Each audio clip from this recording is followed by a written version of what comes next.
Dakar. La ville bourdonnait de vie, mais le monde d'Amara était son écran de téléphone. À 19 ans, elle rêvait de célébrité numérique, faisant défiler sans fin des fils d'actualité glamour.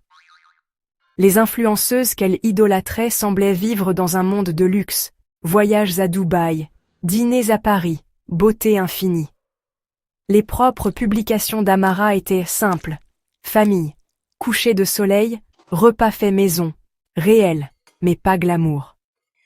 Elle devint agitée, convaincue que sa valeur dépendait de l'attention en ligne. S'entraînant aux poses d'influenceuse devant son miroir, elle commença à se défaire de son ancien moi, créant Amara Luxe, avide de lumière. La transformation avait commencé. La nouvelle vie d'Amara commença par de petits mensonges, sacs empruntés, photos mises en scène dans des lieux chics. Ses amis remarquèrent le changement, elle devint distante, obsédée par son personnage en ligne. Plus elle gagnait d'abonnés, plus elle se sentait isolée. Pour sauver les apparences, elle se faufilait dans des quartiers huppés, posant près de voitures de luxe et de restaurants qu'elle ne pouvait pas se permettre. Chaque publication était une performance chaque jour, une scène dans un film sur quelqu'un qu'elle n'était pas. La cage était belle, mais c'était toujours une cage. Un message de Monsieur Diallo, un soi-disant dénicheur de talent, promit à Amara la célébrité qu'elle désirait tant. Il la couvrit de cadeaux et de séances photos professionnelles, la poussant à être plus audacieuse, plus provocante. Amara ignora son malaise, désespérée de réussir. Les séances devinrent privées, les demandes plus inappropriées.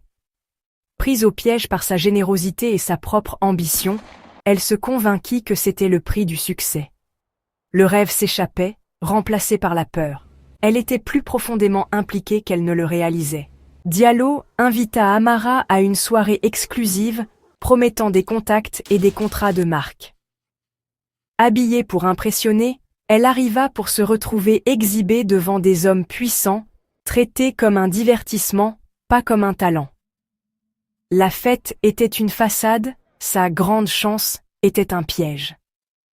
Quand elle résista aux avances d'un homme puissant, Diallo la réprimanda, révélant la dure vérité. L'illusion se brisa. Amara vit l'exploitation pour ce qu'elle était. Elle s'enfuit, ses rêves en ruine. Le coup de la poursuite du fantasme était devenu terrifiant de réalité. Amara tenta de s'échapper, mais le monde numérique la retint captive. Une vidéo compromettante de la soirée arriva avec une menace. « Obéisse, ou tu seras exposé ». Diallo exigea de l'argent et la força à assister à davantage de soirées, utilisant le chantage pour la contrôler. Isolée et terrifiée, le personnage en ligne d'Amara devint sa prison. La dépression la consuma, elle se retira de tout le monde, incapable d'avouer sa honte. Les gemmes qu'elle désirait autrefois lui semblaient en maintenant un jugement.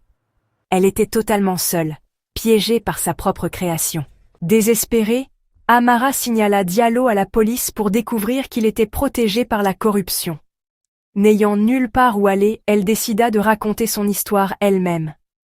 Elle enregistra une confession brute, non filtrée admettant ses mensonges, dénonçant Diallo et avertissant les autres. Sa voix tremblait, mais elle dit la vérité, s'excusant auprès de sa famille et suppliant les autres de ne pas courir après une validation vide. Elle posta la vidéo puis éteignit son téléphone, épuisée. Son acte final fut un acte de courage. Pas d'évasion. La vérité d'Amara était révélée au monde. Le silence qui suivit était lourd de possibilités. La vidéo d'Amara devint virale, suscitant l'indignation, le soutien et de douloureuses réactions négatives. Sa confession força une conversation nationale sur l'exploitation en ligne et les pressions de la vie numérique. Les familles, les écoles et les communautés commencèrent à affronter des vérités inconfortables. En sa mémoire, la famille d'Amara fonda la Fondation Amara, dédiée à la sécurité numérique et à la santé mentale.